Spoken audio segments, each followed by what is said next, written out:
Hello, everybody. It is time for my 2 month post gastric sleeve update. And this is the real 2 month update, not the fake one from last week where I looked like I was high and I couldn't keep my eyes open. It's like, I was rewatching it, like, what is wrong with me? But in my defense, I wasn't feeling well that day and I was outside and there was like a cool breeze and I just kept wanting to just nod off during the video. So apologies for it. Unless it was amusing, then hey, enjoy. But anyway, so now it's officially 2 months. I've hit the 2 month mark, and it's insane that it's only been 2 months. Like I'm still like, really? It's only been 2 months? Like I feel like so much has changed in such a short period of time, and which is really awesome. Like I'm really happy about all the changes that have taken place, and um, feel really confident that these changes are going to stick, and I'm not going to like start regressing. I don't see any reason to, but the true test is coming because now the holidays are just around the corner, and lots of family events coming up. So this is when the real temptation begins. Although it's already kind of started at my work with all these like pastries and goodies that people keep bringing, and it's like everyone's eating it, everyone just goes for it, and you're just kind of the only one who's like, oh no, I don't want any, and it's kind of like but the good part is, even though I see it, I'm not tempted. I'm not. It's like, and especially with sweets, I've noticed that ever since my operation, I've had no interest in desserts. I mean, I don't dislike them. Like, I do get a little bit of a sweet tooth after lunch, and I'll want a little bit, but I mean, just like a little taste is enough. Like, too much sweet or too much sugar, it just feels intense to me. So I don't feel like I need to eat a whole portion or a bunch of sweet or just randomly eat sweets whenever they're there. It's more like, okay, I want a little something sweet after a meal with a lot of meat in it or protein. Then I want something sweet, but that's about it. And Friday at work, somebody brought, it's almost like baklava. It's not baklava, but it's like it. Like the phyllo dough is like shredded and fried, so crispy with that syrup. So really good stuff, and filled with cream. And I was like, after lunch, I started craving it, and I just cut a little piece and had that, and it was enough. Like I didn't need to eat a whole portion. I didn't need to eat a ton of it. Same with today. Like when they brought it, it was actually in the morning. It was kind of early, and I didn't want any, and I decided to just go for a walk, just to distract myself. But not because I wanted to go eat it, but it just felt like, well, I need to be doing something while everybody's sitting here eating the food and talking about the food, and I'm kind of just sitting here not participating. Like, okay, let me just go for a walk. Let me just get out. And I was proud of myself, like that I actively did something instead of, giving into peer pressure and just having it just because, or, giving into temptation and wanting it, or whatever it is that normally would have transpired, did not transpire. I actually just did something healthy instead and went out for a walk. And I attribute that to a lot of the energy I've been feeling and just wanting to always be in motion anyway. So, like, if I had to choose between eating a pastry and going for a walk, I chose going for a walk. So I was just like, yeah, there's a different person here. Who is this chick? um, which is good. That was a good test, and I feel like if this is how I'm going to be, if I am tested in other situations with family getting together and eating, I'm probably going to just do the same thing, kind of go outside for a walk, get some fresh air, keep myself busy. There's a wedding coming up next weekend, and I've warned my husband. I'm like, get ready. I'm going to want to dance a lot. I'm going to be wanting to get up constantly because I'm going to get bored just sitting at a table, and all I'm going to want to do is, I mean, normally I would have wanted to just munch on food because that's the only thing that keeps me entertained, or, I may chit chat for a while, but after a while it's like, either the music's too loud and you really can't talk, or, you're just sitting with people you don't really have much to say to. You're just like, oh, I'm bored. I'm going to eat now. So I'm like, okay, no, I'm going to get up and move and dance and make an effort. And, I remember once a long time ago, I had a friend, and this is before she got married and had kids, like when she was single. She would throw parties, like she would invite her friends, like a holiday party. And I was helping her get ready for the holiday party. And I remember, like, right before the party started, we were mixing drinks and getting things ready. And we were like, okay, we're going to target to spend a maximum of 10 minutes with each person so that we can learn the art of mingling. And so we were actively trying to engage with people during the party and giving ourselves a 10-minute limit so that after we talked to that person and interacted with them, we would stop, or I mean, in a polite way, we wouldn't just walk away from them, but we would stop and now make an effort to now engage with another person so that we didn't get locked into one conversation with one person and spend the whole time just with them. Like, it was like, this is a party, we want to learn how to mingle. And it was just kind of like a game. Like, it was like a challenge. Like, okay, it's been 10 minutes. I'm going to move on to the next person. It's kind of like speed dating, I guess. Speed socializing. So I feel like I got to start looking at it as a game. Whenever there's food as an option, like food, it becomes the thing that everybody revolves around. I have to find something to distract me, something to do where I'm not engaging in the same thing. Because there is a lot of that peer pressure, even though people aren't actually pressuring you. They're not like, eat it, eat it. They're not trying to make you eat. You feel compelled to do what everyone else is doing. And, you see them doing it and you're sitting there and you feel kind of like a jerk. Like if somebody brought something, you feel rude not partaking of it. Kind of like, I don't want your stuff. You don't want them to take it the wrong way, because sometimes people do. They take offense. They take it personal. Or they'll say things like, oh, one bite's not going to hurt. Oh, just have a little, treat yourself. But to me, it's like the gateway to hell. It's like being an alcoholic. It's like you can't just have a drink. That's the problem. It's like you don't have a normal relationship with alcohol. And it's like that with food. You don't have a normal relationship with it.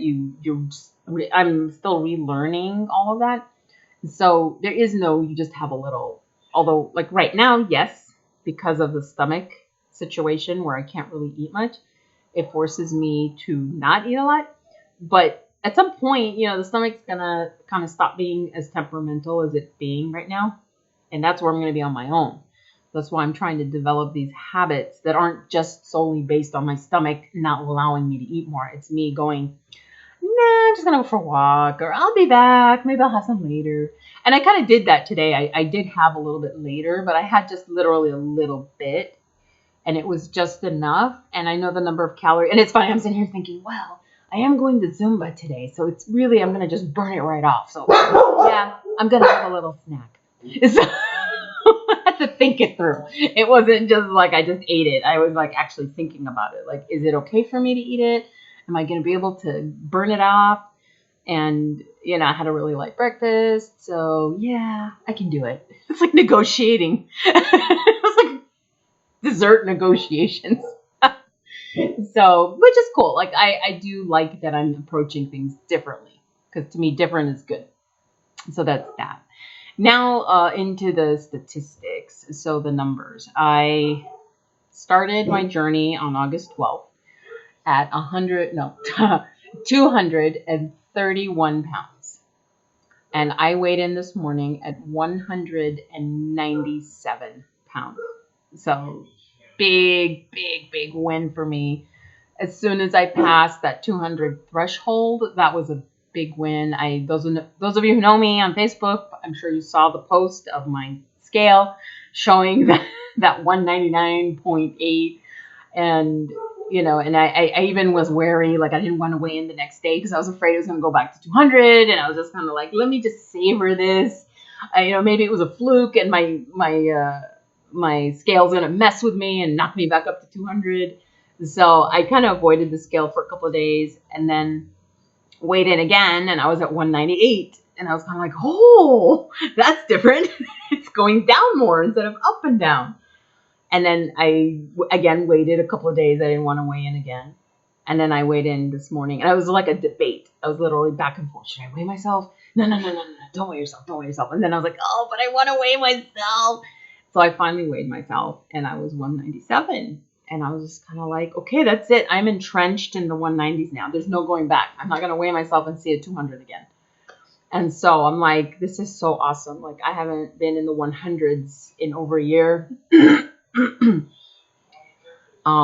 I've been in the 190s before, and then usually I get stuck and then start regressing back to 200. So my next goal is to hit the 180s, but I'm not in a hurry. Like, I feel like I know now that I've crossed over, I know there's going to be another plateau. I just know it. Like, I feel like it's coming. It's coming. I know it's coming. So I think before I hit 189, there's definitely going to be a stall between now and then. So I'm already waiting for it. Like, yeah, it's going to happen. But I'm enjoying the 190s. Like, I feel good. Like, I feel like I look good. I actually did a little bit of fall shopping, even though I said I was going to wait till November. But that's like a whole other story, right? I did this whole Walmart haul. I've been watching these videos of people that will go there and buy a bunch of stuff for fall, and then they would talk about it and do little fashion shows. And apparently Walmart's kind of up their game. They have better quality stuff. So I'm like, okay, I'm gonna try this, because then it's like, it's Walmart. How bad am I gonna feel if I outgrow this stuff after a few months? I don't care. I'm not spending that much. And I was really pleased with the stuff. And I did a whole video. I'm actually putting it together. It's going to take some time because the fashion show part, it's so hard to make time to videotape myself in every different outfit, because I bought a lot of stuff. It was so fun. And it's like, I love the way it looks on me, because I'm now a size large, like between size 12 and 14. And I feel like, okay, well, I'm a size 14 right now. So if I lose another, let's say, 10 pounds, at the most, I'll hit like size 12 by the end of this year. And so I feel like, well, a size large is going to really carry me through the entire season, definitely through the fall and into winter.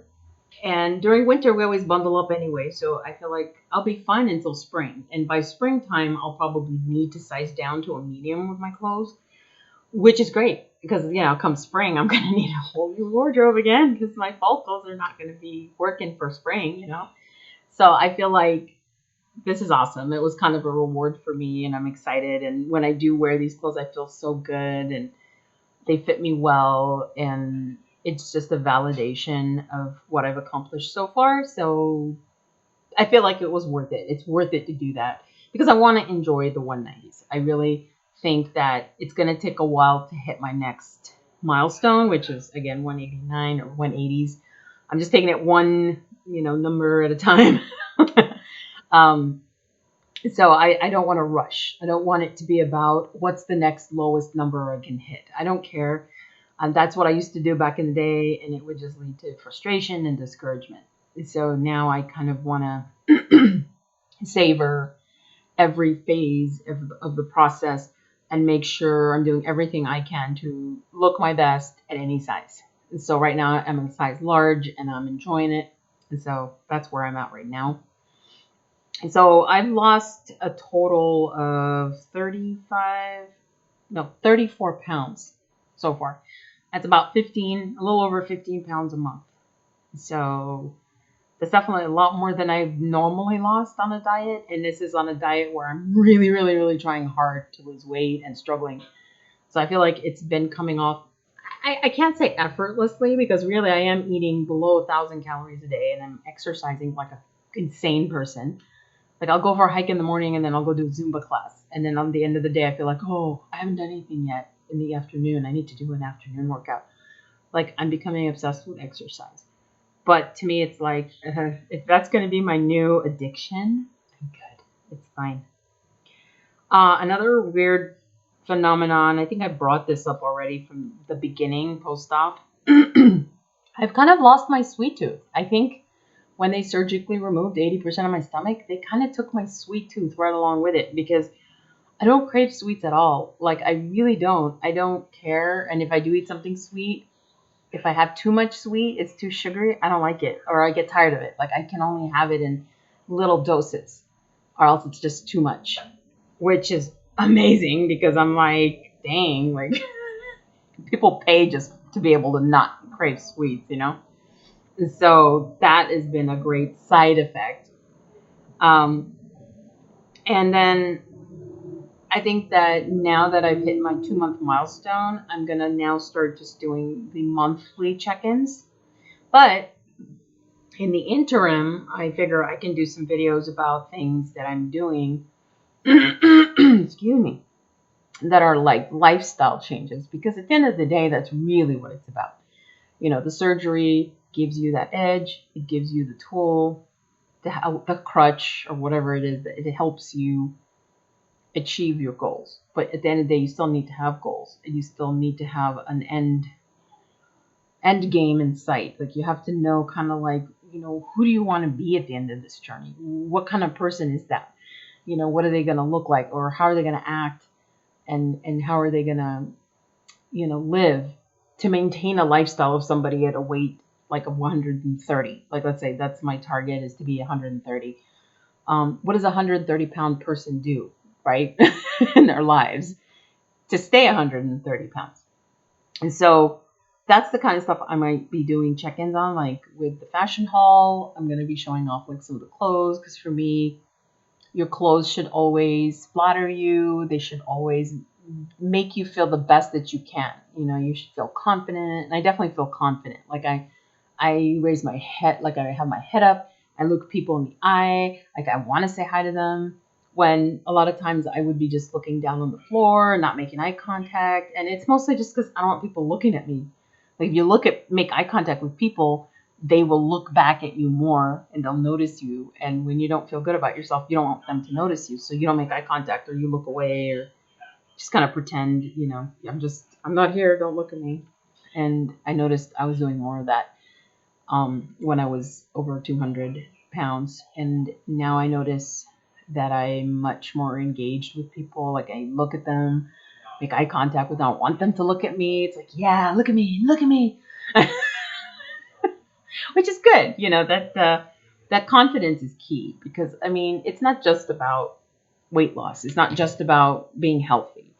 It's about being happy with yourself. It's about that confidence. It's about your relationships and interactions with everyone around you. And you know, as your weight goes down and your energy level goes up, your whole perspective on people and on yourself and everything changes. So um you know, and I really want to capture that. I want to, what's the word, chronicle that, because that's really key for anyone who's trying to lose weight, regardless if they do the surgery or not. I think that every diet is doomed to fail if you don't make those critical steps that will help you cement that weight. Because you know, to be that weight, you have to maintain that weight. Like it's like somebody who works really hard to get really buff and muscular. If they suddenly just stop working out or stop lifting weights, all of that's going to turn into fat. All of that's going to sag, and then it's just all going to go away. So it's about, you know, reaching your goal, but then making all the changes you need to make to live that goal, like to live in that goal. You know, it's like you can buy a house, but if you're not making the money to make your mortgage payments, you're going to lose the house. It's the same thing. And it's just any other aspect of your life. It's like you could reach a goal, but if you don't know the tools to keep what you got, you could still lose it. So, and that's my biggest fear. Like that was my biggest fear before the surgery was, okay, I'm going to lose weight, but then at some point I'm going to gain it back. And then I'm going to want to kill myself because I've tried literally everything and failed. So that was kind of my fear. But now that I see how I am and how my stomach is and how I'm reacting to things like sweets, for example, I'm feeling like, no, I don't think I am going to regress. I think I am going to start to change and do things differently, because I already am. And I don't feel like it's a temporary thing. Like I'm actually really enjoying it. So I really think that the change is cemented. So that's the, I think, miraculous part of this whole process, is just becoming somebody different, but not different like fake. It's still you, but it's like the version of you always go, if I could just start over again, or if I could just go back knowing what I know now, I would do things so differently. It's like that. Like you feel like you have a second chance at life, and you can live your life in a completely different way. And now you have to do that. It's sort of like, okay, well, here you go, do it. And so, that's kind of how I'm perceiving it. Like the surgery was sort of like day zero, and now moving forward as a completely reborn, born again person, and still me, but better, or just making better choices that are going to make me feel happier, better about myself, and enjoy life more, so that I can just really maximize the second half of my life. I mean, I haven't hit 50 yet, but I'm getting close. So I definitely don't want to hit 50 and be like, okay, you have this medical problem and this medical condition, and you need these medications, and you need this surgery, and you need this, that, and the other thing to stay alive. And then it just kind of sucks the joy out of your life because you're always worried about your health. And so I'm really excited that hopefully is not going to be my destiny. Anyway, so that's pretty much all I have to share. I think it's about 21 minutes of me talking. So my next video between now and my 3 months should be basically a little fashion show. So that should be fun, and stay tuned. All right, bye.